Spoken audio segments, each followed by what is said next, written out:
folha de caderno, ou uma folha de sulfite, né? E vocês vão escrever o nome de vocês 5 vezes. Só o primeiro nome. Ricardo, Ricardo, Ricardo, Ricardo, Ricardo. 5 vezes. Um debaixo do outro. Pode ser? Então, deem uma paradinha no vídeo agora, né? E façam esse exercício. Quando vocês terminarem de fazer os 5 nomes, vocês deem o play de novo aqui no vídeo. Pode ser? Vamos lá, então. Bom, aí, gente, do jeito que espero que vocês tenham feito aí os 5 nomes. Se a gente analisar esses 5 nomes, na verdade a gente criou um banco de dados, concordam? É um banco de dados com 5 amostras. A gente analisando, dê uma olhada agora nesses 5 nomes que vocês colocaram aí. Existe diferença, existe variação de um nome para outro nesse banco de dados ou não? Ou saiu exatamente iguais um nome do outro? Não, né, gente? Porque todo processo tem variação. Então o processo de vocês escreverem tem variabilidade também. Bacana? Boa, hein? Voltando então, né? Essa variação que ocorreu nesse banco de dados da primeira vez que vocês escreveram aí, de um nome para outro, foi causado por que essa variação? Por uma coisa comum ou uma coisa especial, hein, gente? Vocês acham que é comum ou é uma coisa muito diferente que aconteceu? Uma coisa comum, né? Uma coisa comum que é da natureza acontecer dessa forma aí, tá joia? Da sua mão. Bom, o que vocês vão fazer agora então? Vocês vão escrever novamente os 5 nomes, só o primeiro nome, um debaixo do outro, só que agora com a mão trocada. Bacana? Então quem é destro faz aí com a mão esquerda, quem é canhoto faz com a mão direita 5 vezes. Gente, não precisa ser com a mesma tipo de letra, pode ser letra de forma, não tem problema nenhum. Então escrevam 5 vezes o nome de vocês novamente com a mão trocada. Então vou dar uma pausa aí para vocês fazerem isso. Quando vocês terminarem, a gente volta e dá continuidade aqui ao vídeo, tá bom? Vamos lá.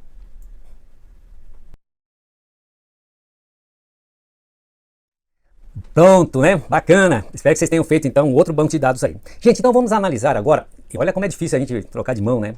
Analisando agora, gente, olha só. Só o segundo banco de dados. Segundo banco de dados. Dá uma olhada aí de um nome para outro. Teve variação ou não?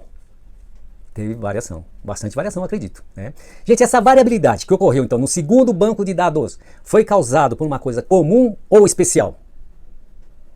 Quem falou especial errou, né? Gente, foi uma causa comum. É comum acontecer mais variabilidade com a mão trocada. Tá dando para entender isso? Ter mais variabilidade não quer dizer que é um problema, tá certo? Em termos de variação e amplitude. Tranquilo? Agora, se a gente comparar o primeiro banco de dados que vocês fizeram com a mão, que vocês estão acostumados, comparar com o segundo banco de dados, verifiquem os nomes. Existe diferença entre os nomes? Existe variabilidade entre os dois bancos de dados?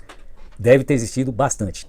Essa variabilidade que ocorreu nesses dois bancos de dados, gente, foi causada por uma coisa comum ou uma coisa especial? Agora foi por uma coisa especial. Porque alguma coisa mudou. Aconteceu uma coisa que a gente chama de causa assinalável. Alguma coisa mudou. E o que mudou? A mão trocada. O que seria uma causa especial dentro de uma empresa, por exemplo, né? Quando você troca a matéria-prima, por exemplo, você compra de um fornecedor, muda o fornecedor e acontece uma coisa diferente no seu processo que tira o quê? A normalidade dos seus dados. Não é verdade? Isso é uma causa especial. Pode ser uma causa especial. A troca de operador, né? Você vem com um operador num turno, tocou o turno, vai para um outro operador e começa a me dar problema lá na fábrica. E aí, isso pode ser uma causa especial. Tá dando para entender, gente? Esse conceito ele é bem bacana. É a mesma forma assim, se vocês pegarem o trajeto de vocês de casa, por exemplo, para quem estuda até a universidade, em média vocês vão ter lá, por exemplo, 15 minutos de média. Né? E nem sempre é 15 minutos, concorda? Tem dia que é 14, tem dia que é 13, tem dia que é 18, então tem a sua variabilidade. Essa variabilidade, por exemplo, de 12 até 18, não é? É o que a gente chama de causa comum. É comum do seu trajeto ter essa variabilidade. O que seria então essa causa comum? Seria o farol, um dia está fechado, outro dia está verde. É um dia que passa uma pessoa na frente, você está de carro, tem que parar, não é verdade? É um ônibus que atrasa um pouquinho, ele chega um pouquinho depois do horário, tudo isso é normal de acontecer, é comum. Quando é que seria uma causa especial? Que você, em média, você levava 15 minutos e você um dia levou lá 2 horas para chegar na faculdade. O que pode ter ocorrido aí? Bom, furou o pneu do carro, né? Deu um acidente, deu uma enchente. É toda hora que acontece isso, gente? Não acontece de vez em quando. E causa especial, guardem, acontece em mais ou menos 15% das vezes. Então ele vai acontecer sim de vez em quando. Agora é importante a gente saber quando é que ele acontece e agir rapidamente nessa causa especial e eliminar. Porque essa causa especial, ela tira o quê? A normalidade dos seus dados. É onde aquelas duas curvas lá dentro e global ficam muito diferentes. Quando o seu teste de normalidade não dá normal, vocês vão perceber que às vezes tem alguns pontos fora da reta, que justamente aquele ponto é o pneu furado. É a troca do fornecedor. É a troca da máquina que foi arrumar e não voltou boa. É uma causa especial. Tá dando para entender, gente? Bacana, hein? Esse é o conceito que a gente usa. E a gente vai falar sobre isso aí lá para frente, aí no treinamento, lá no controlar, sobre esse negócio de causa comum especial. Tá bom? Bom, então fizemos esse exercício da assinatura com vocês. E a gente falou então da causa assinalável, né? causa comum e causa especial. Olha aqui as duas curvas, tá vendo, gente? Ó, a curva vermelha, né? E olha a outra curva aqui, já bem diferente.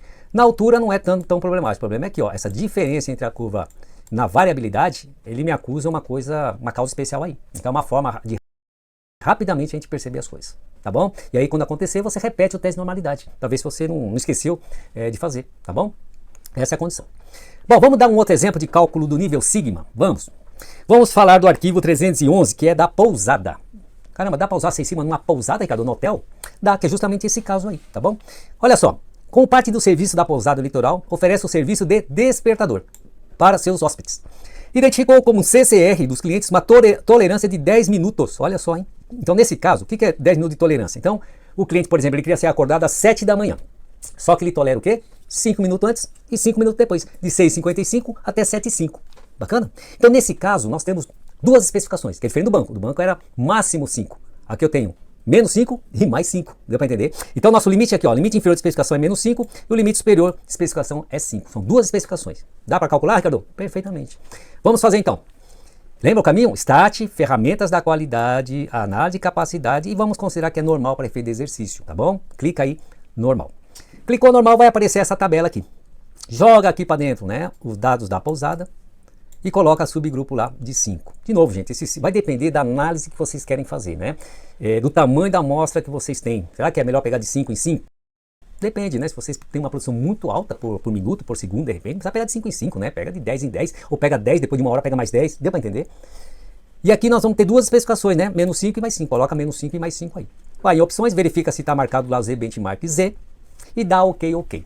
E deve aparecer, então, esse gráfico aqui, onde meu nível sigma global é 2,58 e meu nível sigma dentro é 2,67. Gente, como os dois níveis sigmas estão muito parecidos, concordam? Isso quer dizer o quê? Que os dois gráficos estão praticamente sobrepostos, né? Se o valor tivesse muito diferente aí também, acusa a diferença entre os gráficos aí, tá bom? Então saiu esse gráfico. Agora vamos analisar aqui. Vou pedir até a ajuda de vocês agora, olha só. Olhando esse gráfico, né? E vocês foram contratados então pela pousada para melhorar esse resultado aí, que não tá legal, porque o nível sigma aqui é quanto, gente? Vocês lembram o nível sigma desse processo? Só de olhar o gráfico? 3, né? Lembram? Quando a variabilidade for o tamanho da especificação, meu nível sigma é 3, porque tem 3 desvios padrões que cabem ali dentro. Agora sim, gente, analisando esse gráfico, conseguiram achar aí o que vocês têm que fazer aí? Pergunto para vocês, dá pra gente mexer na média sem mexer variabilidade? Aqui não dá, vocês concordam? Porque a média está onde, gente? A média está no meio da especificação, olha. A minha média não é essa aqui, gente, ó. Minha média ela tá aqui, ó. A média dos meus dados está aqui, certo?